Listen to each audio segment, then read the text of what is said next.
Hey, my name is Petra Cruz, and I'm obsessed with all things birth, but especially VBAC.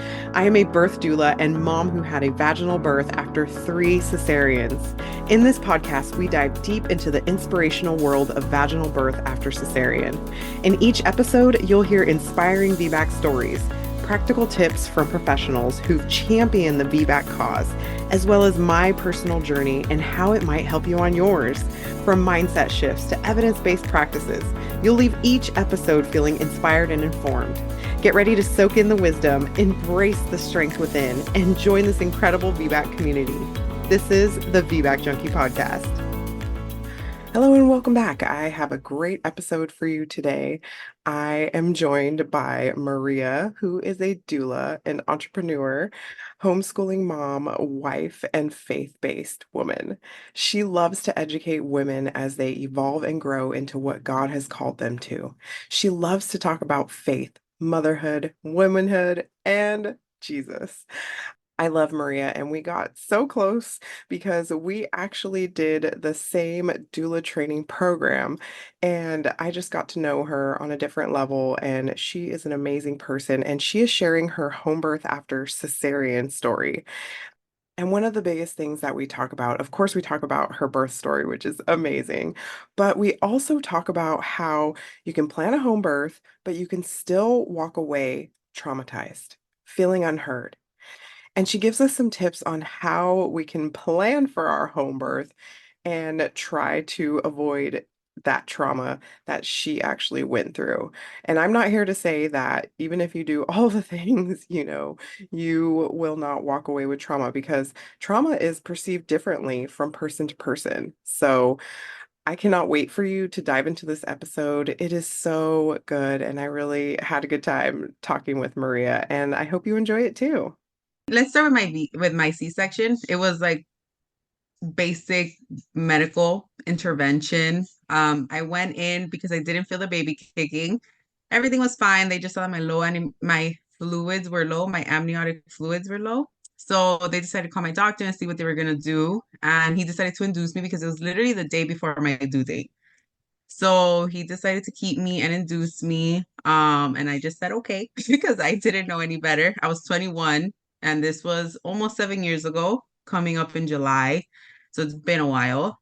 And from the induction, they started me with Pitocin. I got to 5 centimeters, didn't have a supportive partner. So I ended up getting the epidural like around 7, maybe 6 in the morning. And then she was out by like 9 in the morning because they couldn't, her heart rate was dropping. So they're like, this is an emergency C-section. And I had taken a birthing class at the hospital. So they did give me some like tidbits of like, you should be able to move and stuff like that. But then the hospital that I was giving birth at did not accommodate those things. Like I could not leave the bed. Um, they didn't have like wireless monitoring. And so that's what led me to get the epidural because I'm like, well, what do I do now? Like, I'm just laying here in pain, constantly getting badgered by the nurses that I keep moving. And I was just like moving side to side. So that was like the frustrating part. Um, so I was upset about my C-section because I was like, it was that darn epidural and like, because they talked about that in the birthing class. Um, and I just didn't feel that connection. Also, I was young and there was already prior trauma in that from like the conception to um the pregnancy and then even more trauma postpartum because I ended up with postpartum depression. So I had a lot to work on with my mental health because your upbringing does affect you into adulthood heavy and like that manifests in so many ways that even now, like even though I've gotten better, like there are still things I'm working through because like my parents never properly poured into me emotionally and mentally, just a very negative atmosphere. So and then going into the pregnancy with my daughter, like they kicked me out. They took me in. My relationship with her dad was super unhealthy as well. And so all that plays a part in your birth and your postpartum experience. Like, Not everybody has like this perfect, super supportive partner, and everybody gets pregnant with in different seasons of their lives where things are probably falling apart or some things are great. And I never knew mental health was important at the time. Like, had no idea. So, you know, in all of that, as I found my healing, like I found out what a doula was because once I became a single mom, I was trying to figure out how like to provide for my daughter. And that's how like the doula world came into my life because a friend asked, how do you become a doula? Like in one of my crunchy mom groups. And I was like, wow, a doula. Once I read what it was, I was like, I could do that. Like I already like love talking about this. I've learned so much, like just educating myself as a mom to be a better mom for her, that this was just like another stepping stone.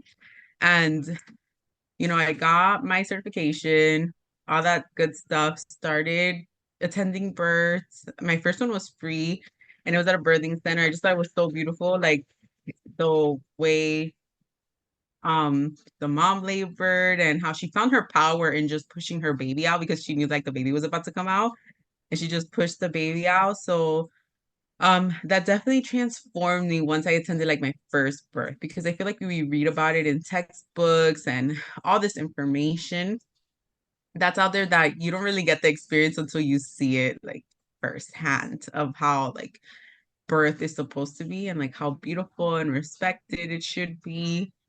So that's what led me, to even know what a VBAC was and like that I could have one. And, you know, I fought for like for other moms to be educated that they don't have to end in a C-section. Like you have options and there's ways to cope with labor and, your mental health and your emotional health and all of that beautiful stuff that comes with like being a doula. So that moving forward to now, how old was I? With my husband last year? Yeah, I was like fuzzy with the years. So we conceived in 2022 of January. We were planning, I told him like I wanted to do a home birth. I also kind of told him I wanted to do a free birth at the same time because I wanted like just it to be me and him. But he wasn't like 100% because it was his first baby. So he's like, what if something happens? Which is like normal questions that spouses have. So, I had to talk to him and like get educated.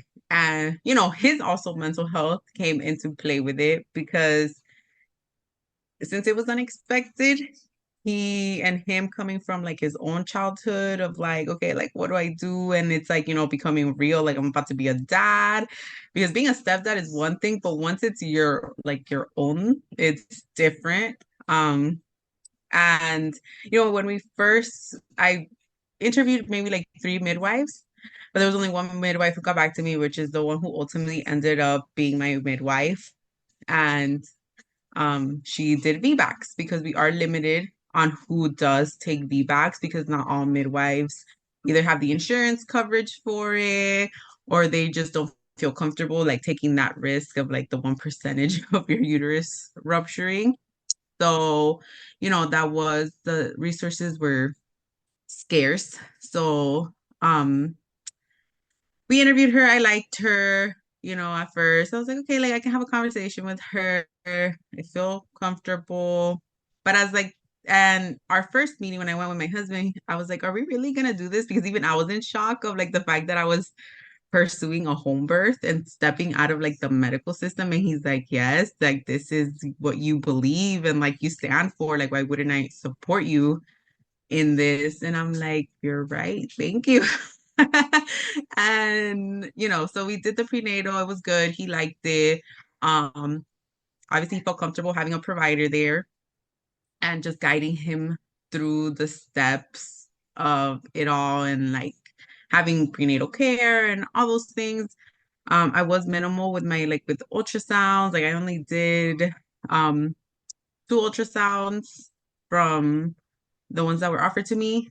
And then in the story later on, I'll explain how I did end up getting more because of like I had to get an NST because I had colestasis towards the end.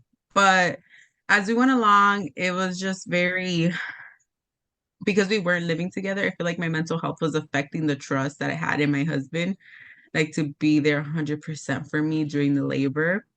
And then there were times where we would speak with the midwife and she was a little dismissive. I just felt like I wasn't 100% connected with her where I could talk to her about my feelings. And, you know, there was one time because I was still a doula, there was one time where a client's husband yelled at me because I didn't take off like the nipple from like the bottle of the rim of the bottle to put it in the sterilizer. Um, and it triggered him. And I don't blame him because I already had knew like their past struggles and it was postpartum, but like it did affect me that I got yelled at because it just brought me back to like when my dad would yell at me when I would make a mistake. So it was like I couldn't even like I wanted to cry to my midwife about it, but I couldn't because I just felt like judged. And one thing that this has revealed to me is that sometimes we judge ourselves first and then we think other people are judging us. So that also stops us. So that's something that like um you know, I feel like revealed itself to me as I've been processing this since it wasn't like I wasn't in love with my home birth experience. Um and so fast forward to when I was already closer to I was already 38 weeks. I came down with the flu and my liver enzymes started acting up after that. So I ended up with cholestasis. So that's when you get like really itchy and like your bile acid. So basically, it's like the toxins seeping into your blood and it's making you itchy. So it's not even like your skin, it's like what's happening inside your body. Um, so obviously, there's nothing you can do to like really take care of that. And if you get it early, like they just induce you. So thankfully, I got it towards the end of my pregnancy, and my bile acids weren't horrible. My midwife was okay with like keeping me in the practice, even though her OB was like, "Oh, you need to induce her by 39 weeks." You know, I made it to my 40 week and like 3 days where I did go into labor. So I did have to do other ultrasounds because of the NSTs, because of my cholestasis towards the end, where I was going weekly just to make sure that the baby was okay and like the bile acids weren't affecting him. And in that last NST appointment, um, I literally was, I literally just saw God tell me, like, you're gonna go into labor today. And it was like 10, 11 a.m. And I was like, okay. Like, I was so sleepy and groggy that I was like falling asleep as they were like doing like the test kicking of like if the baby was moving. I was literally falling asleep from how tired I was. And I told my husband, he didn't believe me.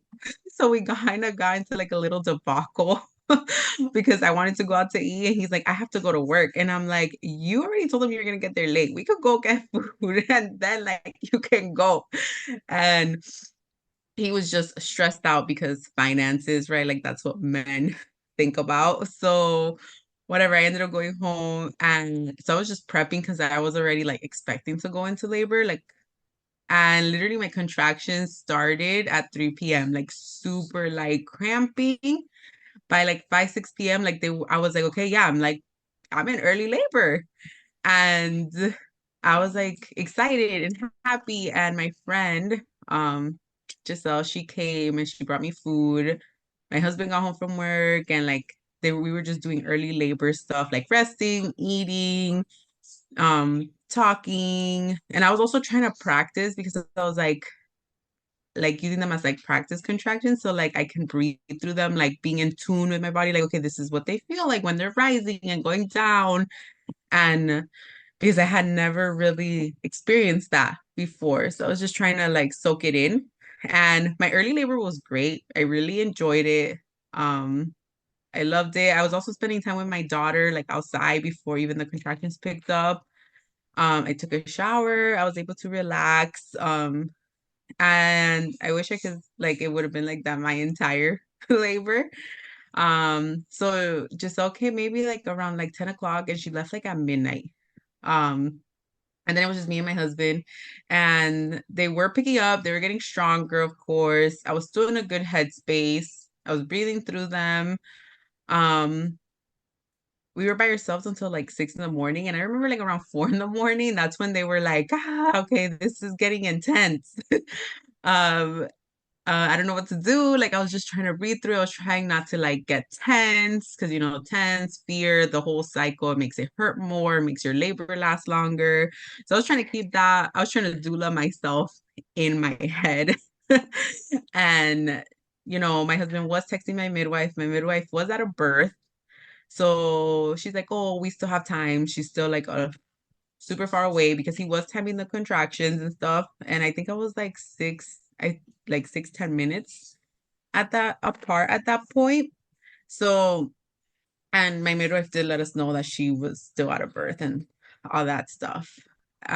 So um one of my doula friends, my colleagues who I was really close with, she was like the first person I told I was pregnant. So she ended up coming like at 6 in the morning. Because at that point, my husband, I feel like he wasn't scared, but he was a little like, what do I do?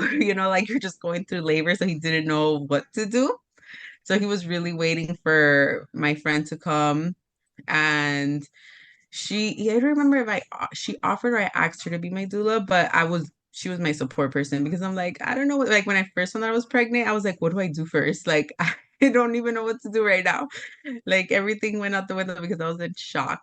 So she was there throughout. We did prenatals, we talked. She knew I wanted to do a free birth, that I really wanted to wait last minute before my midwife came in. Um, just because I really wanted to like experience like that joyous birth of like, okay, I can do this. And I just didn't want unnecessary interventions. And ultimately, when you hire a provider, like there's a possibility of that happening because they're gonna want to intervene. Like that's what they're there for. And sometimes it's not in the way you would want them to. They're just doing their job. So, and there's sometimes where like if they offer you something, depending on your headspace, you're gonna say yes to or no to. So it was like I just didn't want to say yes to something I knew I didn't want, and I was just saying yes because of the state of mind I was in. So that's why I really wanted like to wait for my midwife to even come in. And so they respected that. They knew that. They did hold off for as long as possible. Once I hit active labor, which was like in the afternoon-ish, because all in all, I was in labor for 27 hours. So around like 12 p.m., my two other colleagues came in. One was a birth photographer. She offered to be there. And they were also helping me work through things because of my relationship. It being so new. We were both like trying to get stable on like, we're coming into this as basically new parents. We're gonna have to work together. And I was just really struggling with my mental health throughout the pregnancy. And so they were helping me through that. We had started a doula group like called His Birth Workers, which was like a Christian group. So we were already all like working together and they were there for me. So I was super grateful for that. Especially when I had questions that even I was like, how do I guide myself through this? It was nice to have them to lean on to like really be able to talk to someone who also understands like being a doula, how professionals in the community work, you know, because it's important to get insight and not just your own. So I don't know how moms do this like without anybody and just go to anybody because even me as a doula, I was struggling with like everything because even during the pregnancy, now that thinking back on it, they made me before they cleared me for the VBAC, I had to talk to an OB. And my midwife before I got on the call, and she's like, basically what he's gonna do is he's gonna fear monoger you and see if you really want this. Like she straight up told me like that. And this was her backup OB so she can take VBACs. So she kind of told me what it was. So right, he's like, so do you understand like all the risks and da da da? And he's like, I'm an OB. I'm always gonna advocate for a hospital birth because I'm an OB. And I was like, yeah, thanks for being honest. So there was a lot of honesty that I found as I went through this of how like people operate and speak and even if they don't like 100% believe it, like this is like my job. So this is what I'm gonna advocate for. Like so being mindful of that is like important because even when like I hear all the time OBs are like, yeah, we don't have to do these interventions, but then when you get there, like they take the rug right under you and like they give you all the interventions and they're super hands-on and you're fighting them for the birth you want initially. So I also didn't want that to happen in my home birth. So that's why I was really like, can we just wait on calling the midwife? Like I don't really want her here yet. So thankfully we were all on the same page about that. Especially with the cholestasis thing, it was a lot of transfer talk towards the end of my pregnancy and prenatal. So once I hit active labor, I feel like I was already tired at that point. I wasn't drinking water like I should have. I wasn't eating because when I did eat, I would throw it up, even if it was like little fruits. So, um, my colleagues did try, but I was just like in a really bad mental headspace at that point already, like in active labor because I was so tired. I felt crazy for like doing a home birth. I was like, what am I doing? Like, maybe I'll go to the hospital. Like, I had a verse in my room that said, like, be strong and courageous, that the Lord is with you wherever you go. And I just kept seeing, like, wherever you go. And I'm like, he'll be there if I go to the hospital. Like, it's okay. Like, he'll be there. Like, I can just go get the epidural. He'll be there. And then like I was on that ledge of like, you know what, like I'm just gonna get the epidural. And of course my husband did a great job on talking me off that ledge. And he's like, you don't want that. And then also I would sit down and think about it, like, do I really want to be in labor in a car right now? Going to a hospital, being in triage, what's your birth date? What's your full name? Like asking all these redundant questions that I'm just gonna be like, yeah, no, I'm not putting myself through that. So I would like stay and like, okay, like let me try to cope this out. Um, and then eventually they asked me like, oh, do you want to come so she can check you? And I was like, yeah, I'm ready for her to come and check me. And when she came, she's she was like, you're only 6 centimeters. And I was like, I was upset. And like definitely feel like the words you use are so important because like that psyched me out um and all that.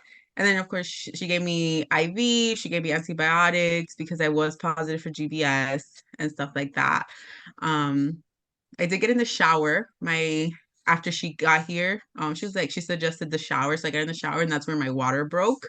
I was literally ready to give birth in the shower. Like I like all the fear left and I was ready to give birth in the shower. The problem is that my shower was like a corner shower. So there wasn't like ample space. So my husband was freaking out because he was the only one in the bathroom with me. And I was on my knees and I'm ready.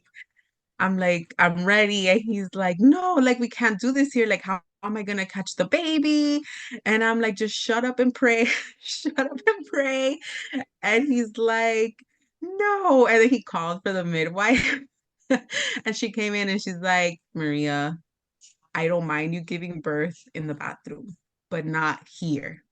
Because if something were to happen, we cannot reach the baby and it's uncomfortable and blah, blah, blah, because it was a tight, small space.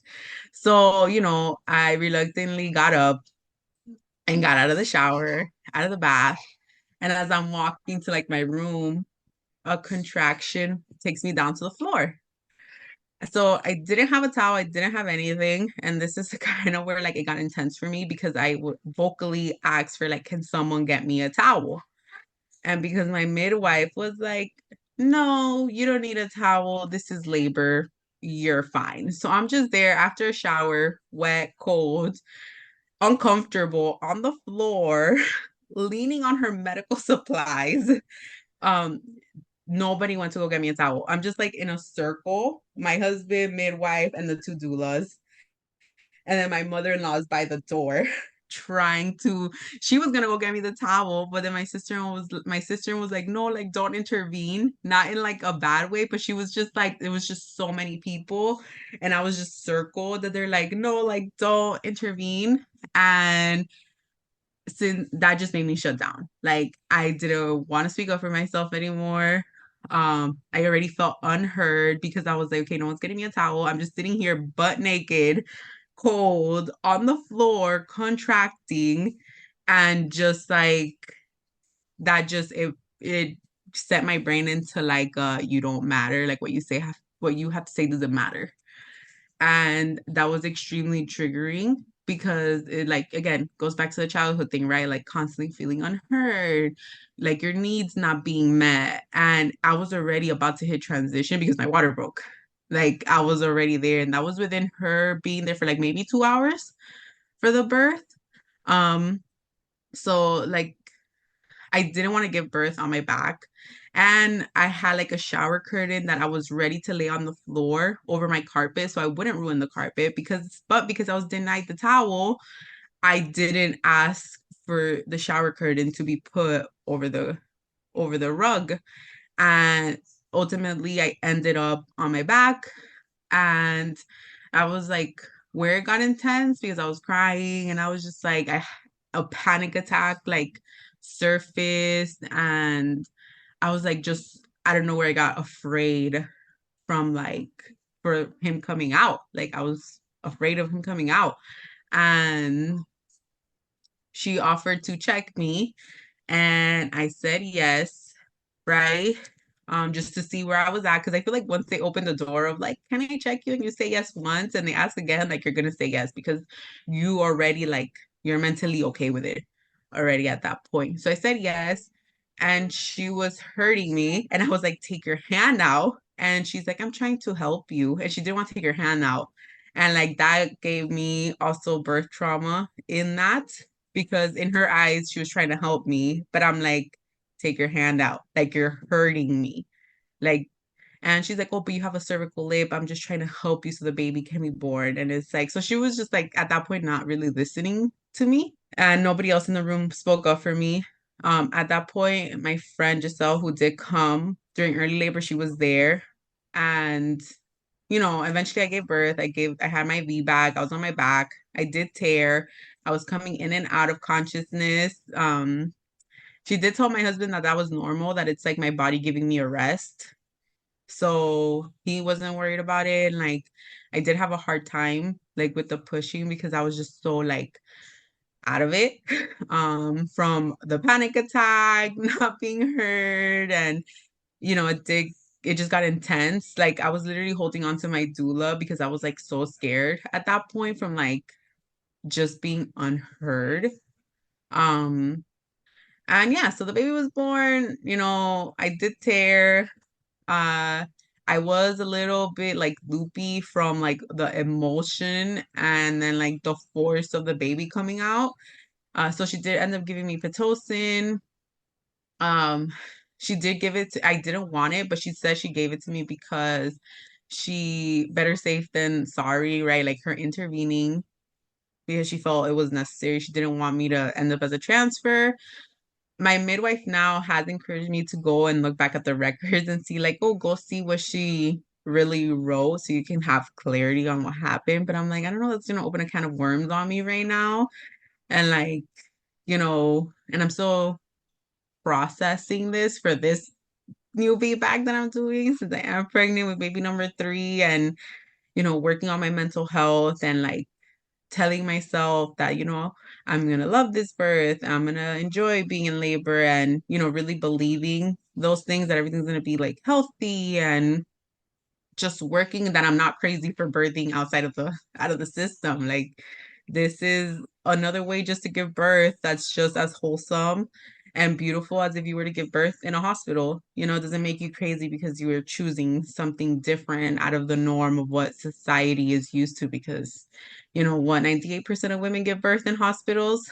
And, you know, it's not to take away from the hospitals. Like there's rural areas where like they do need medical attention and stuff like that. And the hospital's there and it should be used when properly needed, but it's not like the first place you should go to when you're a healthy mom who can give birth to your baby undisturbed with respect, like at home. And that's ultimately, I feel like the goal for home birthing moms, like they just want to be respected. So it is kind of heartbreaking when you're not respected, even in a home birth, like, and you feel unheard and Um, I never really processed it. I did process it a little bit with my doulas of what happened. One of them just said, "Yeah, I got intense." The other one was like, "Oh, well," because I told her that my friend, she apologized for not like echoing what I said about like taking her hand now. So she apologized for me because she said that that was wrong and like she should have said something. And she just felt really, really bad. And also like the vibe was off. Even when I talked to my husband about the story, like they did not want my friend there because they didn't view her like as a doula. So and my husband was like constantly fighting for her to stay there because they were having conversations while I was in labor apparently. So that's why it's important for your birth team to even be like in unison because they did not want my friend there, but my husband was like, this is her friend, like she wants her here. Like you guys are her colleagues, you guys are her friends, but it's not the same. So and so yeah, that was tough to deal with, to handle because even the one doula that I did process it with, she was like, well, if she felt like it was wrong, she should have said something. And I'm like, well, yeah, but she was afraid already of getting kicked out because she already felt the vibe of like you guys didn't want her there, And one of the doulas was a student midwife, and the other one was a doula who was a nurse. And, they're great people, but everyone just practices differently. Kind of like we were talking at the beginning, like everybody approaches birth super differently, even as doulas. And medical professionals will always have their opinion because they have the degree and the science and the numbers and you know those other things that come into birth that are not that they're not important, but sometimes they're placed in a pedestal and that's what they rely on. So the numbers are off, like this is what I'm doing because this is what I was taught. And this is how I was taught to respond when the numbers look like this or like the results look like this. So this is what we're gonna do. Um, so I feel like mostly just been working on forgiving myself because like even though I was in doula and I knew all this, I still had this preconception that um like doulas don't have biases and like they give non-judgmental care and it's like that is so wrong. Doulas all have biases and providers have biases and people react in the moment to how they feel they should react to the situation from their level of understanding, even if it doesn't make sense to you. Like, they're humans. We do kind of do the same thing too. Like me saying yes to having so many people and, you know, ultimately saying that I wanted a free birth, but not acting like I wanted a free birth by saying yes to all these voices. And again, super grateful for them being there for me through like the whole labor. Like I was in labor for 27 hours. That their time was there, that they checked in on me. I don't want that to be taken away from like the story, but like that's just what the story is, you know. Um, I don't think they're bad people, or anything like that. It just, yeah, you have to make better decisions and who you let into your birthing space, who your provider is, even when things are scarce, like trying to do the best that you can, with who you're choosing and not choosing from like desperation or feeling like you don't know, or maybe not even having good boundaries, because maybe that was where I lacked too, not having good boundaries. Since those were things that I've had to work on, because I did talk about it with my midwife. Obviously I did not cry to her because I didn't feel like I could. So I did kind of approach her like a student and asked her the questions of like, why did you do certain things? And she gave me her answers and I was just like, okay, like this is like the most I'm gonna get out of it. So, or as deep as I want to get out of it, because I don't want to stay here and bawl to someone who like I don't know, because I don't know how she would have reacted to that. But just like from what I perceived, I just felt like I really couldn't get too deep into my emotions with it. And when I went, there was also a student midwife there, so I wasn't even comfortable with her to like just start crying. Maybe it was just me and her, then probably would have been more open to it. And then my husband, we every time we talk about it, we did get into fights, and I feel like until now we've been starting to reach better understanding because it wasn't his fault. he didn't know. He was trusting the provider, right? Like a lot of us do when we don't know. And this person knows more than me. So I'm gonna, give my power to her and let her do what she feels like she needs to do. And so that was like the predicament that my husband was in. So, and at first he thought that I was mad at him. He was feeling like the guilt of it. And I'm like, no, like that's not what this is. I just need you to validate like this was wrong.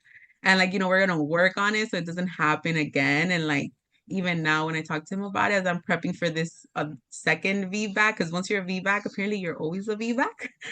So I told him like, I just need to make sure that you listen to me. Like I don't care what the midwife says, like about like not getting me a towel or like if I ask for water or a treat, like I need you to go and like do that because at the end of the day, like I'm being vocal and that means I need it to help me keep going. Um, and I told him, like, you did a great job. Like, you helped me off the edge so much. Like, I couldn't have done this without you. Like, you were super important in like the birthing process because he was the one I was breaking down to when I would go to the bathroom or we would have alone time in the room. And he was the one holding me when, nobody else was. And it was like super hard. Like labor is hard. And it did ultimately end me with me like loving him more and appreciating him more. And I was just like, I'm just pointing out a part of the story that did hurt me. And I'm not blaming you, but like we could do better for the next time. And, like I don't want you to like it doesn't take away from everything that you did. It was just like, you didn't know. But I'm just letting you know now that like that was not okay. Yeah. Um, and even when I spoke to my midwife now about it, she's like, yeah, no, that was medical rape. And I'm like, well, that's an intense word to hear. Um, Especially that I've seen it as a doula happen in hospital settings where providers don't take their hands out of the mom's vaginas and they're rimming and going in and out. And it's just like you don't need to be doing all that. So it's just Yeah. like it's wrong. Yeah. Um, Absolutely. And you know how we talked about before even we started recording was like just because you're planning this home birth doesn't mean that it can come without trauma, and just being, like you said, very intentional on who you do invite into this sacred space and making sure that what you want is honored throughout by having those really hard conversations before you even get near the labor and birth part so that you can make sure every little thing that you want is honored, and you're heard, making sure that your voice is heard over anyone else's because you're the one in labor, nobody else. yes, I feel like there's this lack of humility with like providers and like the birthing mom because they come in with a high horse and they think they're doing the job and it's like all you're doing is showing up and making sure nobody dies. Like Hmm. that's your job initially. You get me? You're supposed to just let birth happen, but you come in here try in a high horse, trying to take control. You're the authority in the room and everything that's wrong with like the birthing system. And it's really hard to find providers who genuinely trust the process and like, you know what, I'm gonna know when to truly really intervene because there are signs of when to really truly intervene. But when birth is just happening and you come in there trying to play like the hero role for something that is not really required, I feel like that's when things also go wrong because of like there's just a lack of humility in the birthing room. Like I know more than you. I'm the doctor here Hmm. and all those things. Yeah, And exactly. And not to negate any like schooling or stuff that they went through, but I feel like, I don't know, personally, I would just want kind of like that practitioner to be kind of like a fly on the wall, not really doing anything unless I would kind of like them to. But I think it's important to like have that birth plan and beforehand, literally like as if you were going to the hospital, just have it and make sure you're still doing your research, and looking into interventions that might be offered to you because the same interventions like the Pitocin or, the vaginal exams, those can still take place and not feel good to you like what happened to you. yeah, and even that was hard to process eventually because I thought I would be okay with it. And then I was like, I told myself I didn't want this. and I didn't stick to my boundary, all because of curiosity and like, would it have made a difference? Like, okay, she told me I was 60 centimeters, but if she would have just hadn't told me that, but I would have gone straight into the shower, like she said, my water still would have broken. I still would have had the baby like within the 2 hours of her getting there, So it really doesn't change much, but our curious brain wanting Mhm. to be in control, like the 6 centimeters didn't matter. I still gave birth within the 2 hours. Right. And I feel like that is one thing too, if you are curious, then, obviously it's totally your choice. But yeah, like no matter whether you get checked or not, that baby's gonna come. So I think that's important that you touched on that. And, Definitely. it's always your choice. It's always your choice. So if there's any tips that you want to give somebody that's planning like a home birth, what would those be?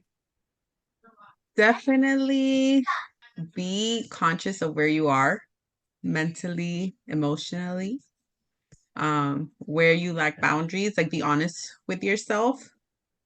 Um, because when we're honest with ourselves, we make better choices and we can navigate those decisions better.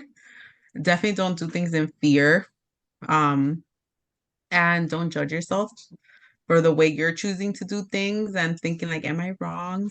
Like if you've done your research and this is what you feel convinced and comfortable with doing, do that and don't let other people's opinions of your home birth and your choices, like don't let them make you feel bad. And I feel like that applies even in the hospital setting. So, because you can have a VBAC in a hospital, depending on the hospital and like the provider and stuff. So definitely like don't let people's negative intrusive words get in the way of what you want.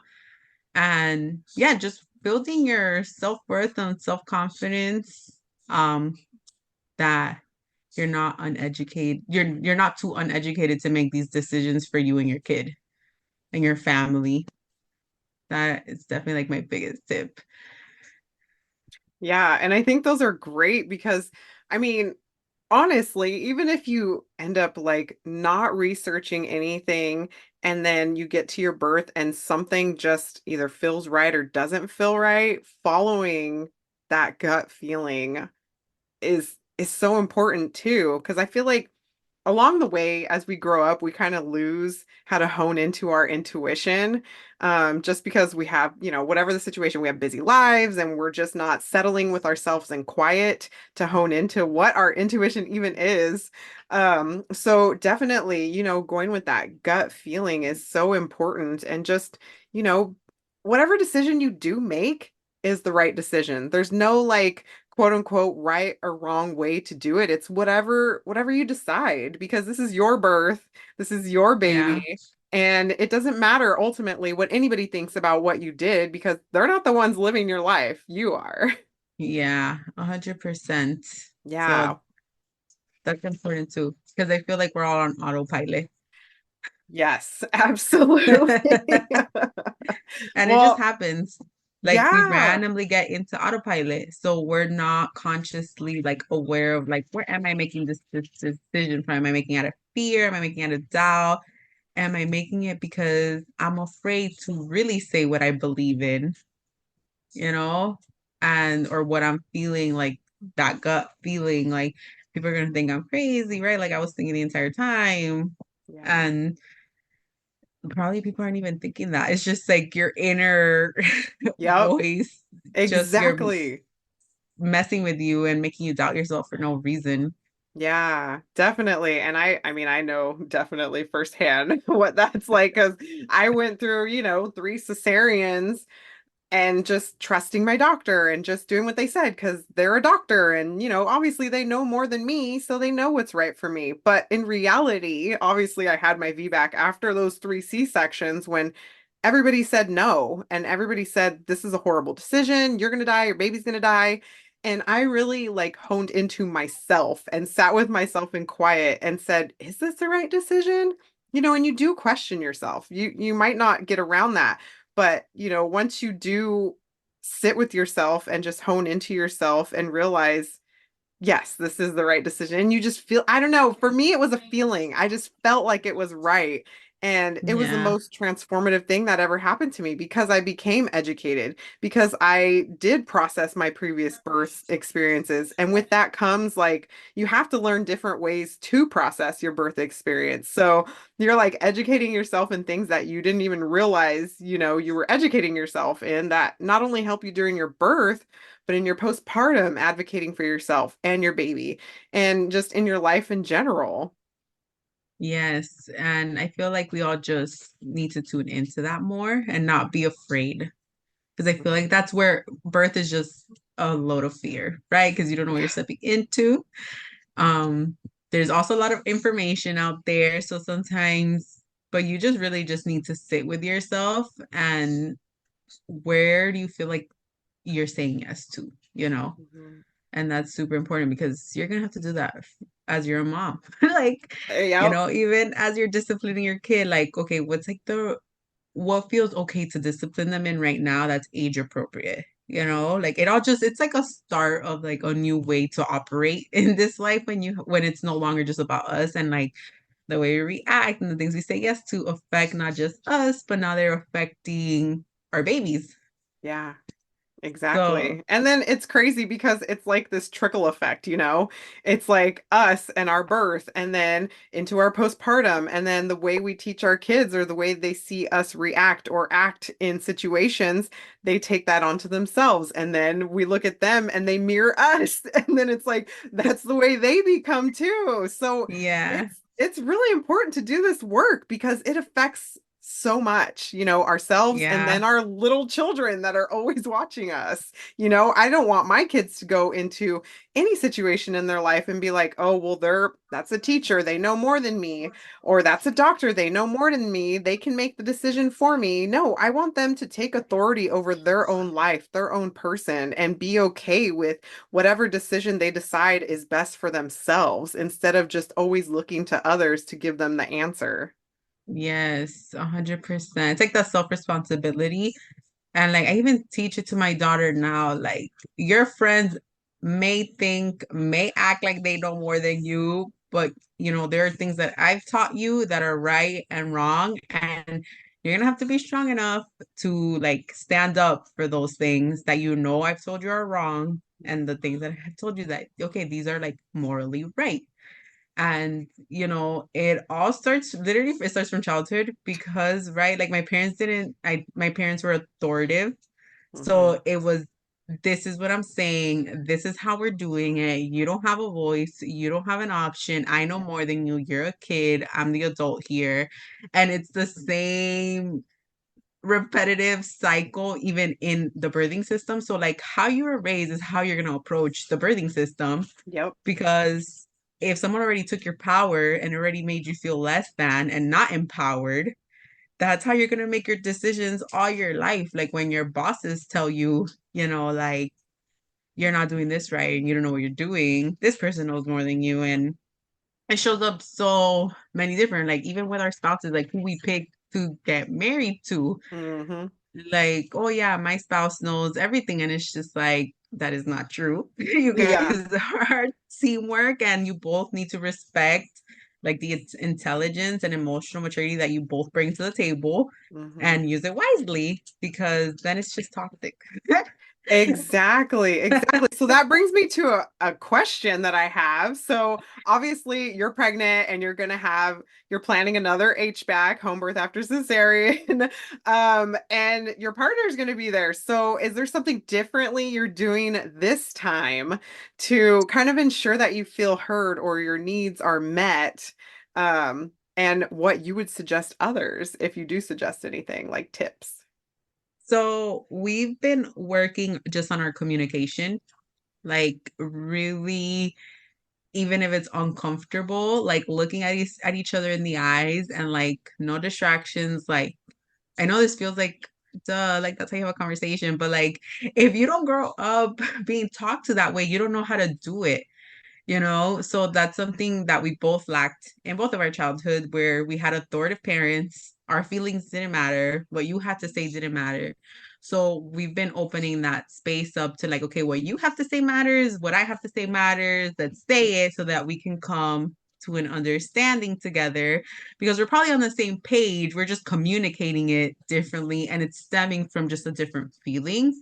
But to get to that, we need to talk about it. So, for one example, I told him like the free birthing thing, like, how do you feel about if we were to do a free birth this time? And he's like, I still don't know how I feel about it because I'm scared of things hitting the fan. I'm like, okay, what do you mean by that? And he's like, your mental health. What if I don't know how to bring you back from that? And like that's just his biggest concern because that was like my biggest thing with my last home birth where my mental health was like he kept talking me off the ledge. And like thankfully to him, I did not end up at the hospital because he did talk me off the edge. And even my friend was like, I was so proud of him because every time he would bring up the hospital, he'll be like, that's not what you want. Like, that's not what you want. So I told him like if he's not even concerned about an emergency, he's concerned about my mental health. So I told him like that's something that we're both working on right now. So I don't think like I'm praying is not an issue when it comes up because I'm no longer feeding into those negative thoughts. Right? Like not only have I gotten the affirmation that like okay, my body can do this, like I also see my son and it's like there's what comes out is nothing bad. Like it might hurt, it might be uncomfortable, but like the outcome of it is something beautiful. It's like your baby. So I'm trying to focus on that. And like we had to make space for that conversation because it was getting a little heated because I'm like, what do you think of free birth is? And he's like, oh, not having like a medical professional there. And I'm like, wait, so what do you think like the medical professional can do for my mental health that you can't do? Especially when you're my partner and like you know me more and we're comfortable more with each other and all of that. So it just definitely being okay with those hard conversations and practicing voicing those things to your partner because we can accept nothing from our partners too and we don't speak up to our partners sometimes and it's like that trauma just cycling in your relationship from your childhood whatever it was because at the end of the day there's no perfect parenting, there's always something lacking somewhere somehow, right? Because there's people who like had all the money but then didn't have the emotional, there's people who had the emotional but then lacked the finances, and there's things like I grew up like in a poverty mentality and they don't feel like they can push better for themselves but their parents were there. Some have both where it was like no emotional, no financial, and it was just like a mess. um and I feel like just being really honest with yourself is like the biggest tip. Like, okay, where did I come from? Like, how do I respond to situations that affect me? Because we all get stressed making decisions that impact us. Yeah. And now when we're thinking about our baby, we're scared of that radical responsibility, of like, I'm gonna be in charge of making decisions for them until they're old enough to like for me to raise them well enough to make their own decisions and then praying that they do make good decisions because we all make mistakes. So it's like we have to be okay with that, right? Yeah, And absolutely. give ourselves grace and practice forgiveness. I feel like that's ultimately what this leads to because you can prep. Like my biggest one tip is practicing forgiveness because anything can happen. Birth is so fluid. You can do quote unquote all the right things, right? Educate yourself, take all the classes. But if something along the way gives you a hiccup, you feel unheard, you feel unsupportive, like you can't hold on to that. You're gonna have to practice forgiveness, work through it, and find like the silver lining and keep moving forward because you can't just hold yourself back because you're holding on to what happened to you.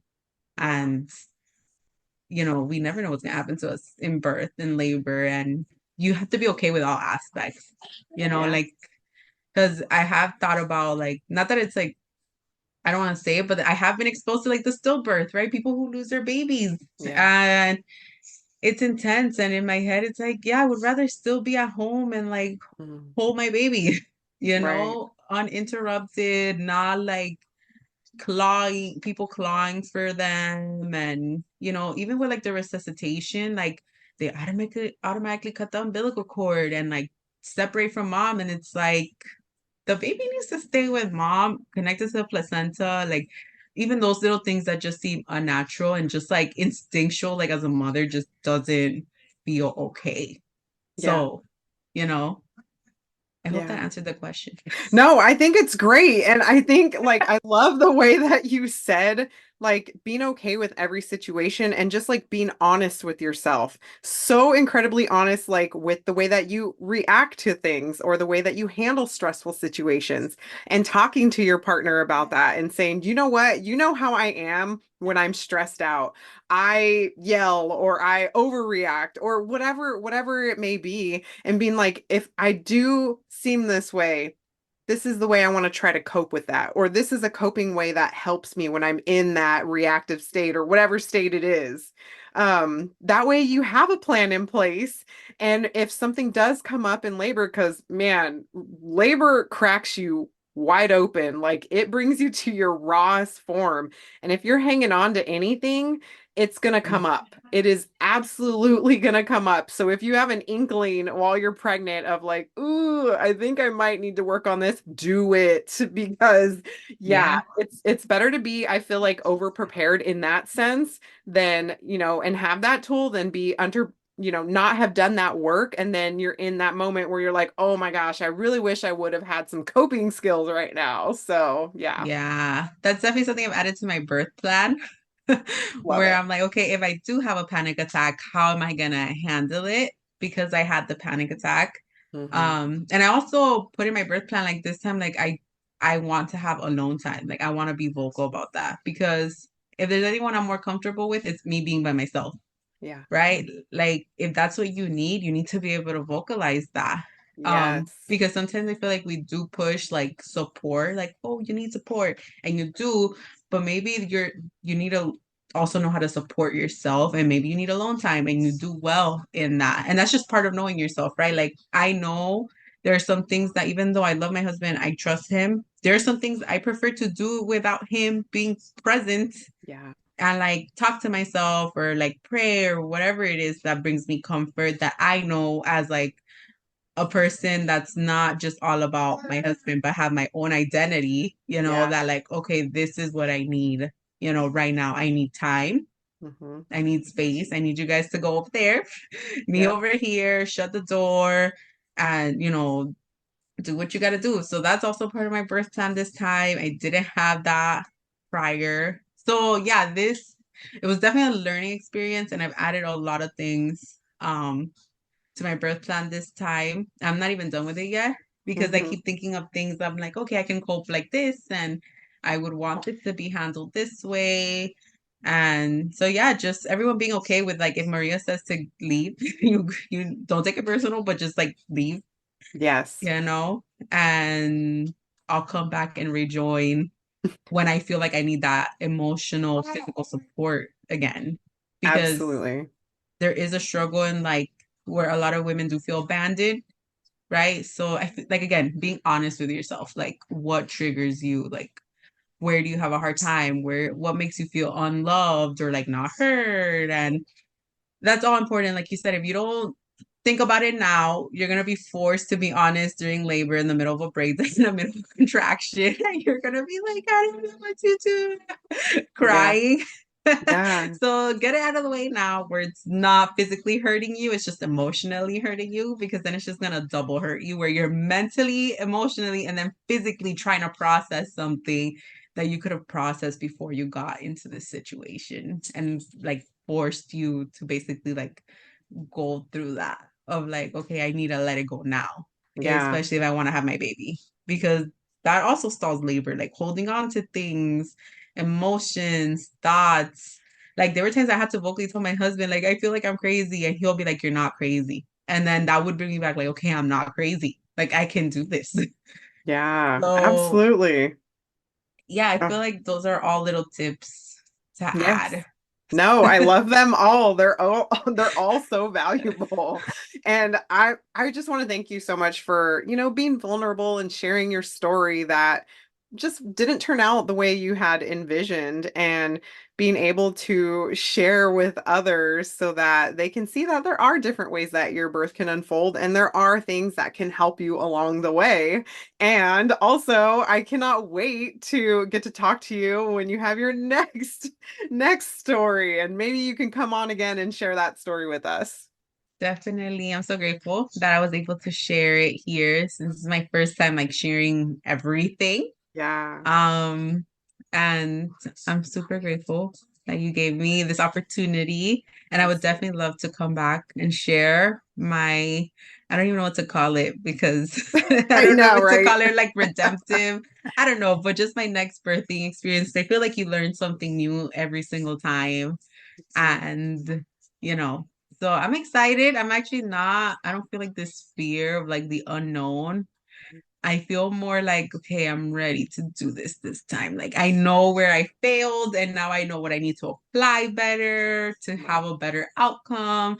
Not a perfect outcome, but just a better outcome to the way I handle labor, react to it, and how I view it because I've been doing the work, trying to work through it with my husband. And yeah, it's a group effort, obviously. Yes, it is. It really is. I feel like it is. It's like a collective. Yeah, like Well, I would love, like, if somebody were to want to connect with you, to chat with you, or, get into your like future offerings or any of that, what would be the best way for them to do that? so definitely my Instagram, nurturingmothers.doula. I do have links where like I do help you prep. Since I'm not doing in person, I do help you prep for birth and postpartum. So I'll give you like all the tips, details, the education. And I make myself available to you virtually to, you know, support you in that way. So you Hmm. have something because I know not everybody like understands the doula role or like doesn't know how it fits into it. So it's just something extra that they can, have that still that support and education without feeling alone and Yeah, overwhelmed. right. No, I love that. And I'll put all the links in the show notes so they can get in contact with you. Awesome. Well, Thank you so thank you much, again. Petra. Yeah, thank you. I appreciate it. Thank you so much for listening to another episode of the VBAC Junkie podcast. Make sure to leave a rating and subscribe to the show so that you don't miss an episode. And also, I have a free gift for you. If you would like to have a guide on how to prepare for a VBAC, head to my website at www.birthingcometrue.com/VBAC guide. And all of this will be in the show notes, so you can just click that link and head there and download this free guide. I hope you have an amazing week. Until next time, bye.